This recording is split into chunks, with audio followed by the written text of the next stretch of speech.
As of today, the Ys series has been around for almost 30 years. The first game released way back in 1989 in Japan, and it looked something like this. It was an RPG, alright, but you know, it's old. It hasn't really aged well. Fortunately, the series is still going strong, and if you fast forward to today, you have the 8th game in the series. It's called Lacrimosa of Dana.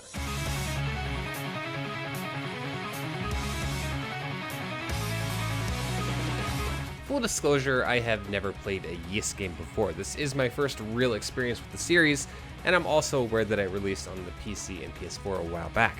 However, I'm talking exclusively about the Switch version here. This game just came out.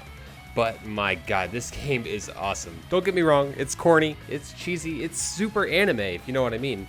But all those are really just nitpicks to me. Let's jump into it, and I'll take you through my experiences with Ys 8 and what I liked and what bothered me. The Ys series revolves around this red-haired guy right here. His name is Adol.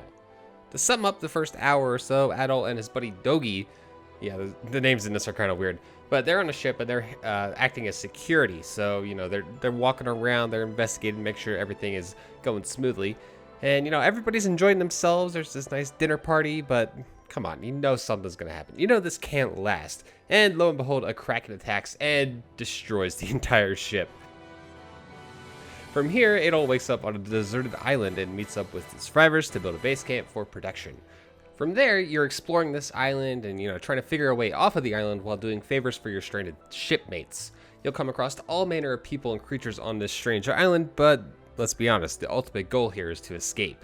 Anything else you discover, and, you know, you'll discover a lot that might not make a whole lot of sense at the beginning, is just icing on the cake.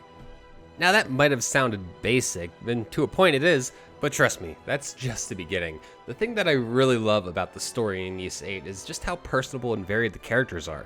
Every type of personality was on the ship, and it's also accounted for in the village. The captain takes charge, and, you know, he leads everybody with confidence. There's this girl that's obviously hiding her past and refuses to budge until you get to know her. Dogi is just an all-around nice guy, and he has a purple hair, and he's showing off his chest for some reason. There's kids that somehow end up surviving the shipwreck that you have to take care of. There's even this weird little girl who has a cattail. And then there's this complete buffoon of a character. He makes me so mad. The obnoxious nobleman who refuses to help around the village. I hate this guy so much. And I'm not going to go into spoilers, but let's just say that there are definitely some unfortunate things that happen to your entire village in general, and, you know, specific people inside. There are way more characters than that, obviously, but it's great seeing all these faces interact and figure out a game plan for when something threatens the village. A great example of this is when people start getting attacked by a mysterious figure. Who is it? Why are they attacking you? I don't know. The situation becomes dire when people start to die from this, and it's up to Adol to go all detective and find out if it's an outsider or somebody within your village. So for gameplay, it's not quite like previous Ys games from what I gather. My first thought was that it's pretty similar to Dragon Quest Heroes, but it's definitely not a Musou game, so if you don't like those, you don't have to worry. You have a party of 3 players that you could switch between at will. They'll level up, they can equip a variety of items, gain and use skills. The combat is extremely fast-paced and at times unforgiving. Sometimes you'll take half your health and damage if you're not prepared or if you're not paying attention. By binding 4 skills to the face buttons, you can deal out some extra damage and some flashy maneuvers. My favorite skill right now is Adol's tornado attack. It basically spawns a tornado that hits multiple enemies many times. Certain enemies also have different weaknesses because every party member can have one of 3 different damage types. By dodging or blocking at the right time, you can trigger effects that slow down time or give you increased damage. These really help for some of the larger monsters. Speaking of the bosses in this game, there are tons of them.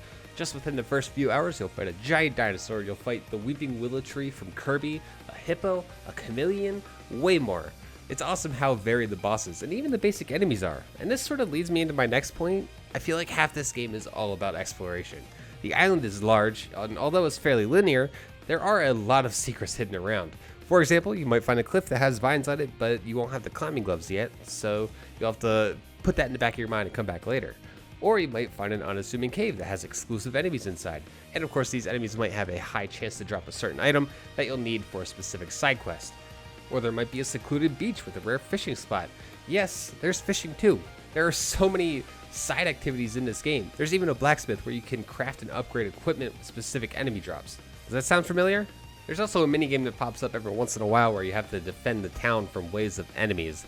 I didn't really care about these because it's the same or a very similar small map every time, but you do get decent loot for going through the waves. There's also this upgrade system used just for this where you can put traps, gates, catapults, a special gong that'll stun enemies, and a few other things just to make things a little bit easier during these wave events because they can be pretty difficult.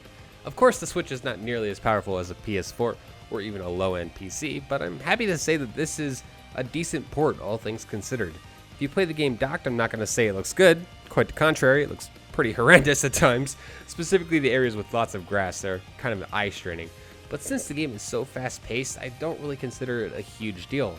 In terms of frame rate, the game feels solid, it's responsive, which is way more important for me than how graphically impressive it is.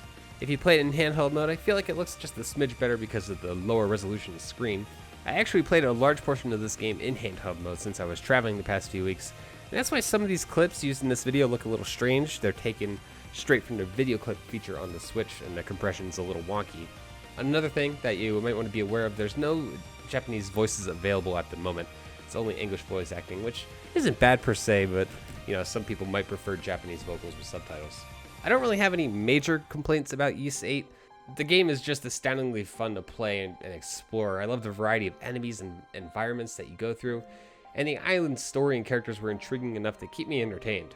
Sure, the production values aren't as high as something like Xenoblade Chronicles 2, but that doesn't mean Ys VIII Lacrimosa of Dana, which is such a weird name, isn't just as fun. If you haven't played this game before and you love playing your Switch in handheld, I'd highly recommend picking it up. It's also available, probably for much cheaper, on PC, PS4, and Vita, but that's really up to you. I just love the versatility that the Switch version offers, and it comes with all these funny DLC costumes that I switch out every other hour. I did say this game was super anime, right?